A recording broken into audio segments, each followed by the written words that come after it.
So what do you want? What do I want? I want to use my degree for good. And in general. I kind of meant like a muffin or a latte. I want a job with a generous work-from-grocery-store policy. You are here a lot. Debbie, please, I'm working. I want a job that will change the world. Ma'am, this is a drive-thru. And some nuggets. With LinkedIn's new AI-powered job search, you can find roles that match your unique skills so you can dare to discover more. Visit linkedin.com/jobs to learn more. Starting a business can seem like a daunting task, unless you have a partner like Shopify. They have the tools you need to start and grow your business. From designing a website to marketing to selling and beyond, Shopify can help with everything you need. There's a reason millions of companies like Mattel, Heinz, and Allbirds continue to trust and use them. With Shopify on your side, turn your big business idea into... Sign up for your $1 per month trial at shopify.com/special offer. Hi, I'm Kanika, and you're listening to That's Total Mom Sense, the podcast, where I interview public figures on their life lessons in parenting, legacy, and built-in sixth sense. Hey, what's up? I'm Kelly Rowland, and you're checking out That's Total Mom Sense. Hi, this is Chelsea Clinton, and my experience on That's Total Mom Sense was fantastic. It's me, Bobby Brown. Can't wait to share my story. Thank you to my guests, brand partners, community, and you for making this show possible. Episodes release every Thursday wherever you listen to podcasts. You can join my tribe by logging on to thatstotalmomsense.com and by following me on YouTube, TikTok, and Instagram at Kanika Chadda Gupta. Now let's dive in to today's episode. According to Medline Plus, most American children spend 3 hours a day watching TV. Added together with all types of screen time, this can total to 5 to 7 hours a day. Screen time is known to hinder focus and may cause ADHD, impair social and emotional development, and disrupt sleep patterns. Today's guest, Dr. Allie Ticktin, has become a dear friend and has dedicated her life's work to helping children and parents get off their screens and focus on play. It's what our biological needs call for. Dr. Allie Ticktin's mission is to empower children and their families through sensory play so that they can thrive through childhood and beyond. Allie is the founder of Play to Progress and author of the book Play to Progress, where she provides parents with an overview of all 8, yes, that's 8, senses, and gives parents ways to enhance those senses at home. Dr. Allie uses the science of child development and the joy of play to boost children's confidence and enhance development within all areas of their life, from social, emotional to physical and academic. Dr. Allie believes that the best way to support children is by arming their parents from inception with the knowledge and skills necessary to encourage their child's development for success through childhood and beyond. Dr. Allie began her work in pediatric development at the University of Michigan, where she earned her BS in movement science and continued her studies at USC, where she received her master's and clinical doctorate in occupational therapy. She is certified in sensory integration and hopes that one day quality open-ended play will be considered just as important as learning your ABCs. Dr. Allie, welcome to That's Total Mom Sense. Thank you for having me. I'm so excited to be here. Well, I want to start with a shout out to our common friend, Candace Nelson. She is the founder and CEO of Sprinkles, cult classic cupcake brand, and Pizzana Restaurants, and the author of Sweet Success. And she and I met in Phoenix at the No Woman Summit. And, we hit it off. We had been in touch before then because she has been on the show. And she said, you have to meet Allie. And when we did, it was like electric. I'm so glad she put us in touch and made this happen. So Candace and her husband, Charles, they have 2 boys. And when I was in grad school, I moved to LA. I'm from the Midwest originally. And I was like, okay, I need a job, right? Like I'm in grad school. I have Fridays off and we got weekends off. And I was like, I need to make some money. Like I'm living off student loans. Like, it's expensive here and I need a job. And I was like, what could I do? Really, my only skill set is working with kids. And so I was like, I'm going to just find a family and at the time I was thinking of like the occasional babysitting job. And I was like, I'm going to find a family to babysit. And I heard of this website called Sitter City. And I was like, I'm just going to put my information on Sitter City. And I'm going to find some families to babysit and I'll make some extra money to, help me get by. Some spending money, different things like that. So I put it on and this woman named Candace reaches out about her 2 boys. This is what's so funny. When I went for the interview and even started working for them, I had no clue they owned Sprinkles. Yeah. I really didn't know. But I ended up nannying for them, just really got to know the family really, really well and became really enmeshed in the family. And then one day they said, finish school, and they were like, let's go in business together. So I'm a really big believer that the universe has a plan for you and there aren't accidents. Like everything really does happen for a reason. And I have so many things in my life that are these wild things. The fact that I have this company and it all started with a sittercity.com. I want to switch gears and talk about one of my favorite books. And I was reminded of it when I was reading your book here, Play to Progress. This favorite book of mine, I'm sure you know it, is one I read in 7th grade. It's called All I Really Need to Know I Learned in Kindergarten by Robert Fulghum. And I had to read it as part of a reading and writing workshop class. God bless our teacher. She said, you can take a very concrete subject and even current affairs and tie it back to something abstract. And this is something that Fulghum does so well. And so I remember my essay, it was on the Persian Gulf War. And I was just talking about why wars happen in the first place based on, countries having different religions or ideologies or politics and so on. And I took it to the abstract and what you learn in kindergarten. And I said, what if countries and leaders of nations could just have a big pillow fight and just fight like kids and end up laughing at the end of it and then move on past their differences? Right. Yes, it's totally facetious, but if you think about it, as adults, we don't know how to play nice in the sandbox anymore.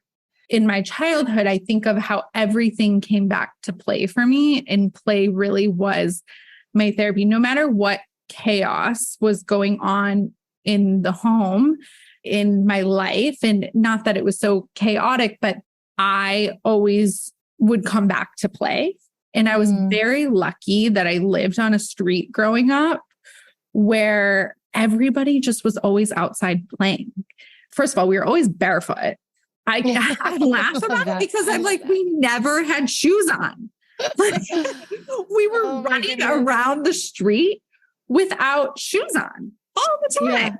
Yeah. And I'm like, we never had shoes on. In the summer, we had bathing suits, no shoes. We could be on a bike. I mean, we'd wear a helmet. I remember that. Right. A helmet and no shoes and pedaling. Oh my God. I love it. I have a quick fact to say about that. A friend of mine she's a pediatrician, in fact, went into dermatology. She believes in all things kind of holistic and healing. And she said, there's something very special about feeling the grass under your feet and your toes. It makes you feel connected to the earth. We never really feel the ground underneath us anymore. So, the fact that you did this as children so intuitively, that's a great thing. That's not something we see anymore. And in my childhood growing up in the Midwest, and one thing that I think really helped me get through many hardships was play. And I think about it even so as I got older, things shifted in my life and I started to make sense a little bit more of how my family looked. By that, I mean, dad was in Texas, mom was in Michigan, and what that meant back and forth. And my dad, despite being in Texas, was the best father. This was before Skype. And I remember we had a fax machine for my mom's work, we used to sometimes like fax my homework to him so he could do homework with me over the phone.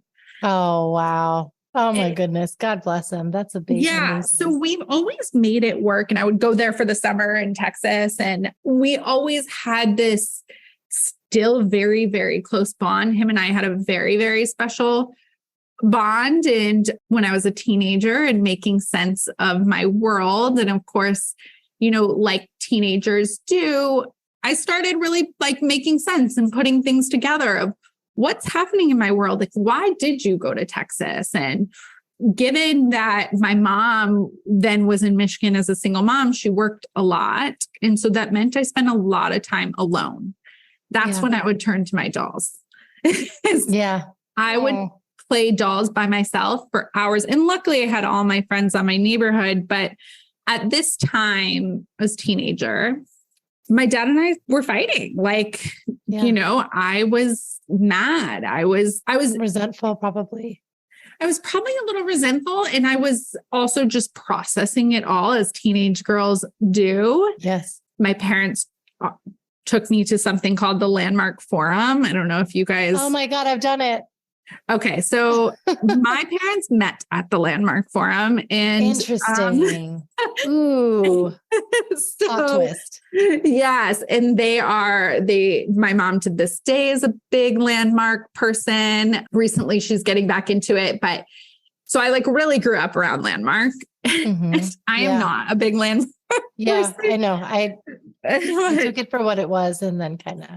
Yeah. And I say I'm not because I've only taken it this one time as a teenager at it. I expressed some things to my dad. I was young. I don't remember all of what happened, but that would have been the last time that I saw my dad. So my dad committed suicide when I was 14. It's interesting because he had such a journey that I think in my adult years I'm making sense of. And when I think about it and how it relates to my career and everything that happened in my childhood, I would be lying if I thought that I'm not also thinking of their childhoods, like in my dad's childhood. And my dad was gay. He came out as gay. It was a very hard journey for him to come out because in the 90s, that wasn't something that was accepted. And it's something that I am such a fierce advocate for. And one thing I'm very lucky about is in my individual family, that was no big deal, literally at all. I've asked my mom about it and she said, well, I knew he was interested, also attracted to men when we got married. I didn't care. We were a very liberal family and it just was no big deal inside of our home. But that's not what was echoed outside of the home. Actually, at Landmark, a child stood up and looked at me, kind of dead in the eyes and was like, "Your dad's," and said some very horrible things. So, but when I think about their childhood and their play and how did play help me? And I was a big tantrumer, huge. I really had some big sensory needs as a child. I was delayed in all of my milestones. And my parents at the time, OT wasn't well known, especially in Michigan. Mind you, my dad's a physician and my parents brought me to these doctors. My mom did not tell me this until maybe a year ago. She said, the doctor told me you would never be coordinated. Oh my goodness. I was pretty delayed. He was like, I guess the doctor said to him, like, she's never going to be, her gross motor skills are just never going to be good. She'll never be a coordinated child. Flash forward to how I'm learning and how I'm going through everything. And as I'm processing this emotional side, I also have this piece of, I don't know where I fit in school and I learn different than the rest of the kiddos. I had this incredible kindergarten teacher who was my fiercest. She was just a fierce advocate for me. And she saw me and she would say to my mom, she's going to catch up. It's going to be okay. And my parents saw me and they saw my intelligence and they saw my skill and they kind of let me explore it and go with it. And, you know, my mom says it would drive her crazy, but I would take things apart in the house. Like I was always like messing with the battery cover or something like that. But she tells this story of she was trying to put together, like it wasn't IKEA back then, but it was some sort of piece of furniture from a store. And I was watching her and I was young and she couldn't get it. And I said, Mom, let me do it. And I forget I think it was under 7. And I did it. Wow. And wow. So my way of learning was always, and to this day, is very different. Mm-hmm. In 2nd grade, I put on, maybe it was 3rd grade, a reflection paper that I'm too fidgety. You know how you have to reflect on what you need to do better for the next year? Right. And I put, I'm too fidgety. So how ironic that now I'm an OT. And I think of that all the time of, hold on, was I too fidgety or was it that I needed some more movement? My way of learning was and is very different. I needed more movement. I needed more what we call at Play to Progress body tools. I didn't have that. So I would lay on the ground when I got home from school and I held it all together, never could really find my place in school. And even though I had great friends and I literally remember laying on the ground and like pounding on the door of like just kicking and screaming, and just home was my safe place. I would just unleash it at home. Oh my goodness. I feel like you were meant to do this work because you have lived it, and how you were so acutely aware as a child. Now you have created the knowing and have tapped into the tools and the resources we have. And the fact that you packaged it together for parents in this book is giving us all a chance to get to know our kids on a whole other level. Thank you for that. Can you talk about why you say we have 8 senses, not just 5? Because this is really, really illuminating. One of my goals right now, when you're taught your senses, what are you taught? You're taught what we can call maybe the common 5. I don't want to call them the big 5 because all of our senses are important. Yeah. But in reality, we have 8. We have these 3. I hate this, that they're called the hidden senses, but they are called the hidden senses because they're not known. I think I'll kind of call them the lesser known senses because they're so important for a child, 1, to develop, and 2, to understand their body and who they are. That's the piece that comes back to my childhood is I didn't understand who I was. And I was so self-conscious of, I can't jump into the volleyball game and things like that. But we have these 3 senses. One is called the vestibular sense. A lot of people have heard of vestibular with vertigo, but it really is so much more too.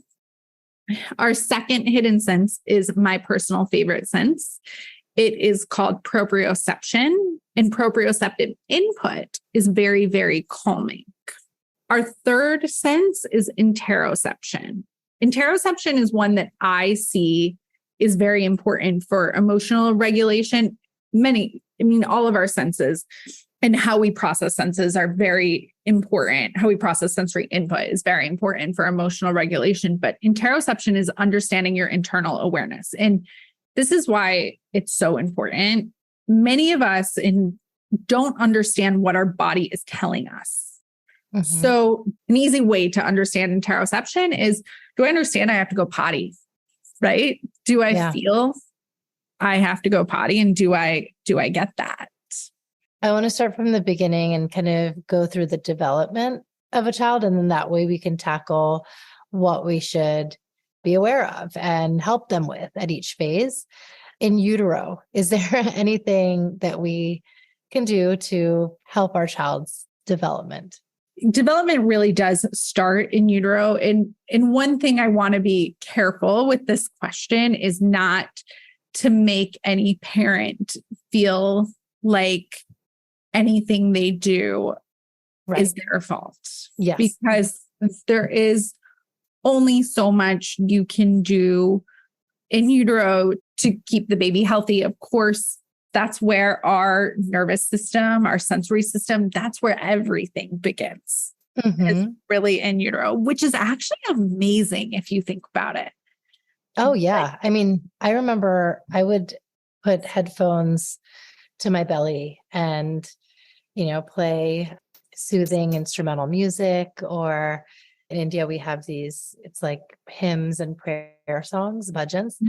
And I did believe, I was like, I feel like, my twins and then my younger one can hear this, yeah.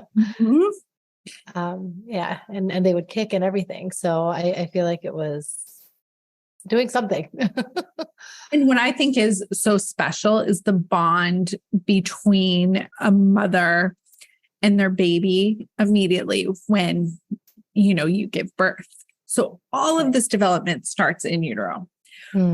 Now, as soon as your baby is born, we want to be really active about their sensory system. We want to immediately begin exposing them to sensory input. Right. We want to get them in tummy time. If you sing to them, talk to them a lot. Yeah. All of these pieces, we want to make sure we're doing. Right. My best friend just had a baby, and she actually was also pivotal in Play to Progress. She helped me get Play to Progress started and worked for us for a number of years. And I learned so much from her, but we also just really have a very special bond. And her husband has made a diaper change a really special time for their infant. Oh, I've never seen a baby love diaper changes so much. And it's because it's this special time where dad talks to me and engages with me and does these special things with me. So even something as small as that, like that is a perfect example. They're developing by moving and engaging their senses. So sensory play is actually critical for brain development. Yes. It's really important. And this is what concerns me, I'll be honest, about where we're going with some technology. Oh, yeah, 100%. I know you've shared this, but we can get into the toys and just all the paraphernalia that you need, because it actually is very, very basic. I did a partnership with Manhattan Toy, and this was the first time that I learned how, it's the wooden blocks, it's the dolls like you played with that spark curiosity in building an imaginary play, rather than the things that light up and you're pressing a button and music comes out. It's like, it should not be so stimulating, because kids need to discover on their own. Exactly. So you just hit the nail on the head. So here's where I say I'm concerned. First, I'm going to go with baby equipment, because that's actually what you buy when you're pregnant, right? Everyone registers, especially your first pregnancy. You are like, what do you need? What do you need? What do you need? Right. All the stuff. This is what I mean when I say we're preparing sometimes for what I think is the wrong thing, is that let's see on that registry a tummy time class instead of a bumbo, which I really dislike bumbos. And funny, I've said the word bumbo on a podcast before, and a brand has company who's running the podcast has come back to me and been like, we have to scratch that. No, but that's okay. You're being honest, and parents who are like, heavily researching these products, and so many of them, mind you, get recalled, the swings and the jumpers and the all that stuff. We want to allow our kids to move through each stage of development. When we pick toys, we want toys that do not play for our child, but that our child has to play with. If I have a dog and I just push the button to that dog and the dog barks and it walks, my little one does not choose what adventure that dog goes on, because that dog probably only goes back and forth, probably not even back. It probably only goes forwards. And my child's not going to make that noise, right? We've now taken them out of play. This toy just decided this is what I do. Yeah. Instead of this is what I'm going to do with it. Yep. Instead, we want to turn to very basic, simple, open-ended play. And this is where my childhood prepared me for my future, because no matter what was happening, was so playful. Like I said, I grew up in the middle of the Midwest. We didn't wear shoes. I remember one time we created something called the homework hut. We all had really big yards and we would go back in the woods in this little woody area. It wasn't that far back. It was in someone's yard, but go in this little woody area and we would take sticks and boxes and different things and make desks. And we would cool. After school, we called it the homework hut. We would meet after school and do our homework together in the homework hut. Oh my God, I love it. Under trees. So we were always creating different things. My sister and I used to make up dances for Mother's Day and things. We were always creating, making. Now, when you say to a child, go make a fort, what are they going to do? Oftentimes they're going to look at you like, what are you talking about? Yeah, exactly. Oh my goodness. And then they're going to think well, you need to go on Amazon and then buy the fort making set. And then that's the only way I can do it. And it's well, no, you can use pillows and blankets and chairs and, just whatever you have in front of you, and use your imagination.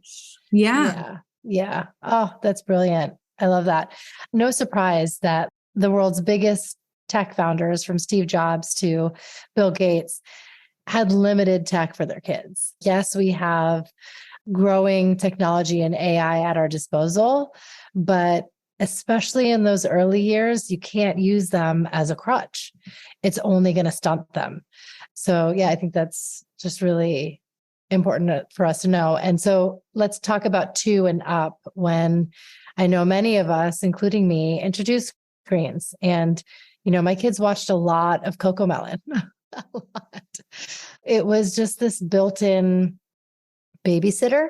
Right. And it went on for half an hour or maybe in a day, an hour or so. But whatever that number of hours is for you, it's important to limit it. But the reason why, speaking for myself, I did it was because I didn't want the 3 of them fighting with each other. I didn't want to have to police, because it's this one took this toy, then, it's snatching, pushing, all of that would ensue. And then the other side of it was, I just didn't want them to make a huge mess. So that's on me. I get it. But when I would choose to put the TV on, it was okay, at least for this time frame, if I'm trying to finish a Zoom, they're going to be right where I left them. And I know a lot of parents would agree with me that they do the same thing. Tell us what our alternative is, because we know it's not ideal. Yeah. So I do think the more we practice independent play, the better kids will be at playing independently on their own for longer times. So that's one thing to remember, is taking that step back. I often say, if you're going to use the screen, turn to shows like PBS. Cocomelon in particular, it's flashing and screens and quick, especially if it's on the iPad, it's right in their face. So try to watch it on a TV in a slower show, like the shows from our childhood. Yes. I have introduced them to Sesame Street and stuff. Yeah. Which they like. Yeah. A lot of them now are back on Netflix. Yeah. Yeah, it's true. If you are going to do that, and I fully get it, Now, our goal is how do we get them playing independent for longer periods of time, right? Right. This actually comes back to what we were talking about before. It comes back to this ideation, right? We first have to give them the opportunity to play starting really young and practice that skill so that they can then, as they get older, play independently for longer periods of time. The toy that I love, actually, and I think it's a really good independent play toy, is Magnetiles. And I know they're pricey, but I really do think it's a worthwhile investment because, one, they're easy to clean up, super easy. Kids can create many different things with them. They really grow with the kids. Legos are another great one. And so if you are needing more of a quiet playtime and they are struggling in that imaginary piece, then turn to something possibly a little more structured like Magnetiles. And maybe you even say, build me a house and give them that starter point. To bridge that. If they can't quite think this is what I build on my own, then let's start them off. Yes. With the eventual goal is we want them to come up with it, right? Now, siblings are going to fight. Not going to lie to that. And sometimes siblings need their own space. And so sometimes it's you go in the living room and you go in the dining room, That's great. Yep. That's your space with these toys and that's your space with these toys. And mom's going on a Zoom or whatever. Yes, exactly. Exactly. I love that. But then it's okay to have them, unattended. Because for me, I had a 2-year-old and 2 3-year-olds. When they're young, you of course have to be attending them. And that's much more for older kids who can be alone and playing for a little bit longer. But yes, when they're 2 and 3, of course you have to be there with them and watching them in the room, but we still want to practice their playing, right? Yeah, that's true. So now I want to go through a few scenarios that I know all parents will be able to relate to and how you say we can kind of shift the narrative and infuse play and make sure that it's fun and not stressful. So the first is going out to eat. When we are out, even if it's at a casual family restaurant, I see this all the time, kids with their tablets and they're not really enjoying their food. And it's just, you're just kind of numbing them so that they don't make a ruckus in public. How do we handle going out? Kids sometimes do need something at a restaurant, right? It is hard to sit there and we want them to get that point, but it is hard. They are little, we do want them to play with something. And I'm also realistic. I was one time at a book club and someone was joking about Mary Poppins' bag, pulling it out. I don't expect you to be Mary Poppins, okay? Right. But instead, bring it back to when we were kids. Do you remember what we always did at restaurants? We colored on the menu. Yes. And I know a lot of restaurants no longer give that option, but that is the easiest thing to bring. And actually, Melissa and Doug, they have all of these really quick little travel games. And some of them, they have something called a water wow pen. Oh, yes. I know this. This is the easiest, most fun little thing. Yeah. So pulling something like that out rather than going to a screen and just having them days away and having them there while they're waiting for their food. Maybe they're playing with the water wow. And then when their food comes, we want screens away. Yes. So then we're engaging with the family.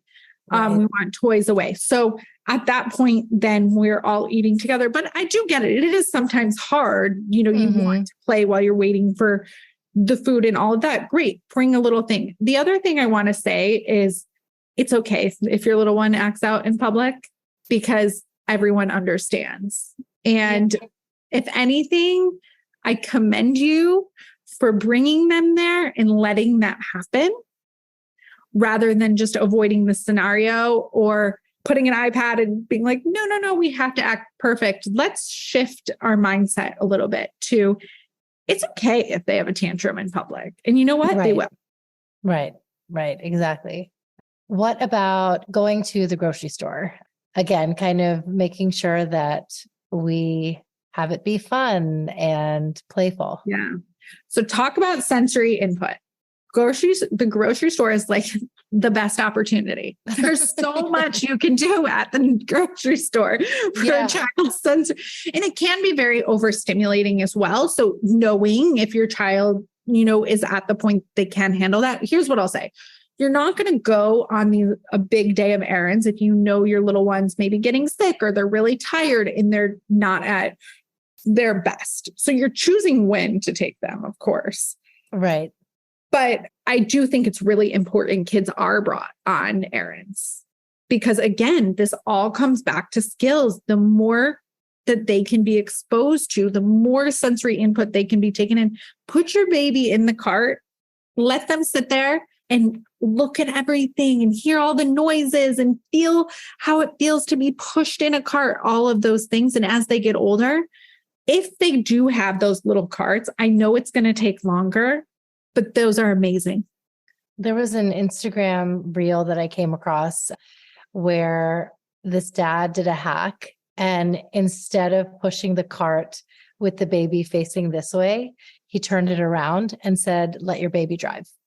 Right. And I was like, wow, that's so cool. So now the kid is facing out and thinks that they're driving the cart and they're seeing the tomatoes and the bananas and everything in full view.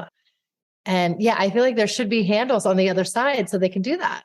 Yeah. And the other thing I think about is, I was just at a feeding conference, and they were talking about like bringing kids to the grocery store and let them pick, be a part, with some of our kids. Like I've done meal planning and different things with families, like let them go to the grocery store with them and they're part of that decision making because they're going to then be so much more excited during the week. And now I know it gets hard sometimes in the toy aisle. And I say this about Target. This is a little joke of mine because how many of us go into Target for one thing? Yeah, it's so true. It's like just avocados. Just kidding. I spent $300. Then do we blame our kids? Yeah. The toy aisle and all of a sudden they want a toy, but I'm guilty of mugs. So I go in the mug aisle and all of a sudden I'm like, oh, that mug's cute and that mug's cute. Right. I can't blame a little one for also wanting a toy. I have the same thing I struggle with. Yeah. And so it's then preparing them a little bit more, just like we have to prepare ourselves not to get the mug. You prepare them of we're not going to get the toy. This isn't available to us at the moment, but then get them excited of like, you need to help me pick whatever it is you're there. If you're there for towels, like which towel do you want for your bathroom? Whatever it is, if you're there for soap, let them pick which hand soap they want, which toothpaste they want, things like that. Cool. I love it. And now what about waiting in line? I feel like we don't have to do this nearly as much. I remember going to the bank with my parents as a kid all the time. It was so boring. And you just for the lollipop. But let's say, you're in line with your kids. What can they play while they're waiting? We use what we call body tools. You may know them as fidgets. I am a really big believer to always have one in your purse, but it can be anything. So I can make my scrunchie into a body tool and start twisting it, right? So anytime you're waiting, and this actually is something I teach a lot of educators, because even though kids aren't waiting necessarily with parents in public quite as much anymore, like at the bank and things like that, there is still a lot of waiting in class of like, we're all going to go potty together and then wait on the wall till everyone's done going potty, things like that. So that actually still very much does exist. And it's a really simple thing that this is your body tool. And mind you, we've already taught kids starting very young, let's pay attention to your body and what your body means. So instead of saying, oh, sit still, don't touch that, things like that, we say, it's kind of tricky, right? Here's a body tool to help your body in this moment. And now what did we do when they're older and they're sitting in math class and they're like, wanting to, who knows, get up, do something else. they can grab something and make that a body tool. So now we've just primed them from this one little waiting in line, and it's just a simple fidget. There are some fidgets I like better than others.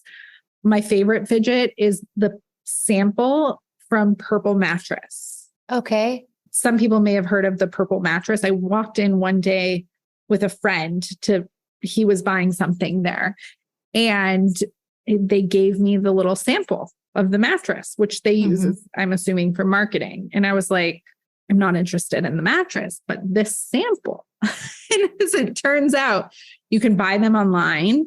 You can also get them for free at the stores. They give them out, and they're amazing. Oh, I love it. I do like, my kids rather like Poppets. Yes. Good. So here's my theory on these trendy fidgets. I think Poppets are great for a line. I would not send them to school. Yeah. Okay. And here's why. Some of these fidgets, the fidget spinners were like this. They get to be trendy, and then they get to be a toy and like a collectible and a little bit of a distraction. So all of the fidgets, especially that we send to school, were very mindful that they're not a toy.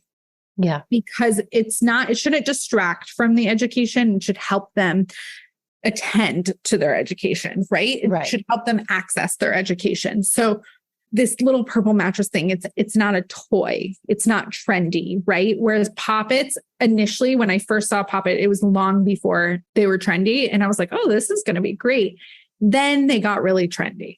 Yeah. And now they're cool and they're a toy. So now that's not something I would send. So think much more simple. It can be as simple as a hair clip. Honestly, I often the hair clip. Yeah. Oh, that's so cool. I love how, simplistic it is. And now let's talk about having them interact with other kids and building the confidence to do that. Because I know when kids are younger, they do a lot of cross play.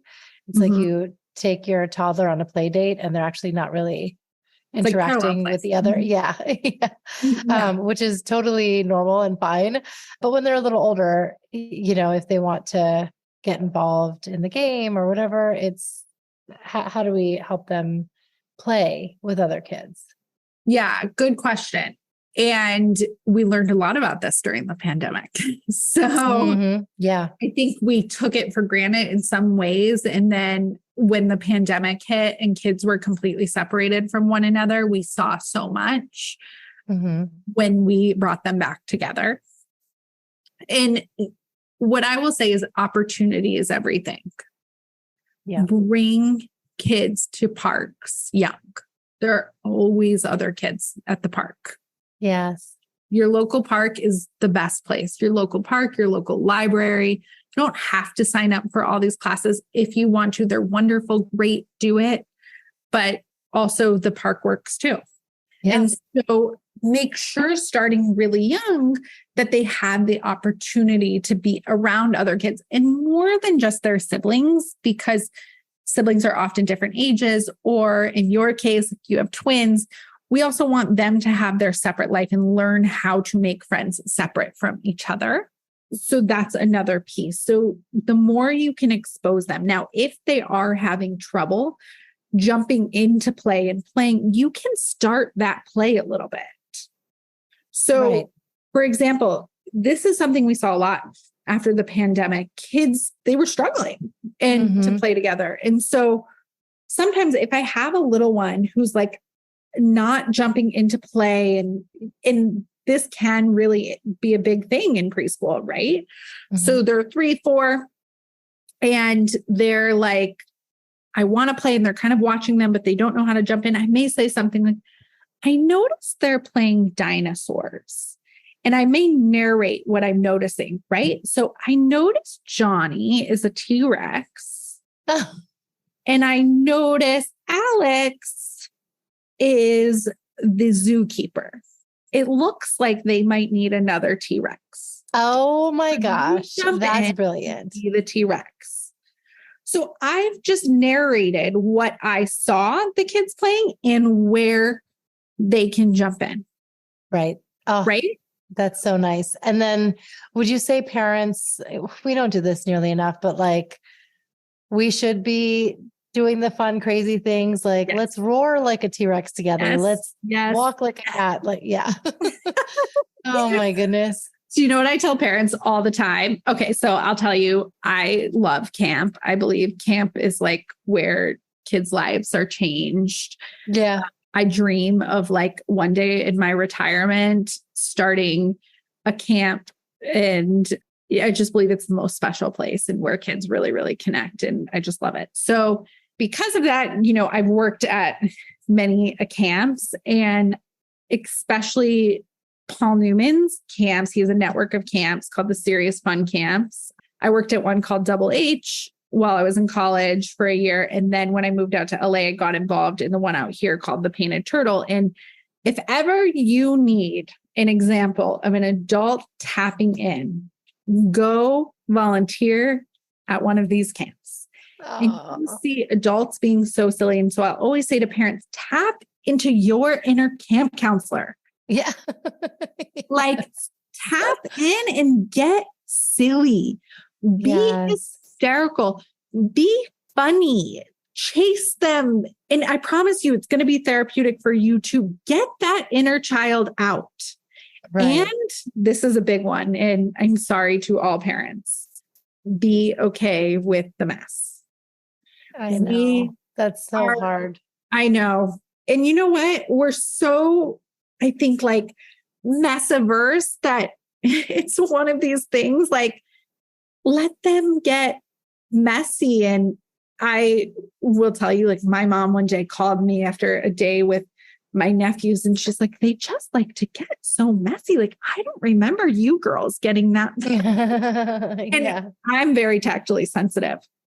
And I was like, no, that's good. Like, let them get really dirty. There's a connotation. Sometimes I think people are like, oh, I don't want my kid to look dirty. I'm like, no, yes, you do. Right. Yeah. Like, my future kids are going to be the dirtiest. Yes. Oh, that's so sweet.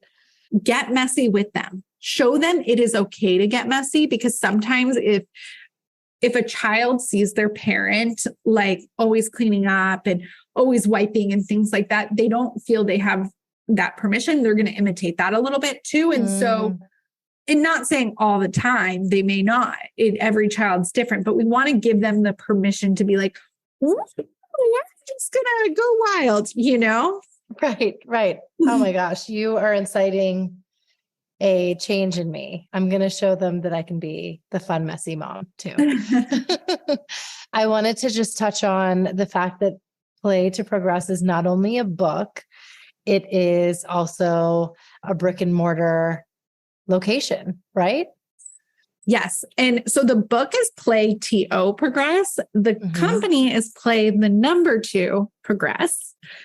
And we do have locations in Los Angeles, and we have a variety of services. So, you know, we of course have individual occupational therapy. We also have group occupational therapy. We have preschool. We have parent and me classes. We have kind of just open fun classes like our messy play class, which is really popular. And we joke it's really popular because we let them get so messy, and then parents don't like to like get that messy at home. Right. It's like they come to us and it's totally okay to make that giant mess. So we have a variety of different classes and also therapy as well. So feel free to check us out if you're in the Los Angeles area, and hopefully one day we will be all over the nation and you'll be able to check us out there as well. Yes. Manifesting that now. Oh my goodness. I just really loved the book. I want to touch on a few fun things that I've incorporated. One is the laundry relay. I already have my kids helping with laundry, but to make it a little fun and competitive, it's just game changer. And then the other thing is loopy letters. Love that exercise. You can use string, you can use pixie sticks, but it's like, why not have your kid be introduced to letters in a fun way where they have to kind of find them? And so, it's just, there's just so many great exercises, 90 exercises to be exact in the book. I can't wait for all of you listening to read it. We are starting a book club, and this is something that we're taking on to IG Live. If you're listening to the podcast, then you can join that way by emailing that'stotalmomsense@gmail.com. And Allie, before we let you go, can you tell us a quote that you live by? So there is this Albert Einstein quote and he said, play is the highest form of research. And I think there's nothing more I could agree with, to be honest. I think both in my personal life, in what I've learned from my childhood and where it has led me today, everything has always come through play. And I learn about myself through play. And now it might look like jumping through the waves. And it's where I challenge myself. Yes. Oh, and it's something that not only we can encourage our kids to do, but as adults, we have to do more of that too. So thank you for inspiring that in us, Allie. Awesome. So happy to have you on the show today. Thank you for having me. Thanks for listening to my interview with Dr. Allie Ticktin. Allie, thank you for your insights and wisdom. I absolutely love this book, Play to Progress. It's one that I keep at my nightstand, and it's a daily source of inspiration on how I can change how I interact with my kids and make sure to infuse some fun and play every single day. You can follow Allie at playtoprogress.com, and you can buy her book on Amazon or your independent booksellers, and join our book club. We launched it on Instagram, and it's That's Total Mom Sense and Play to Progress coming together.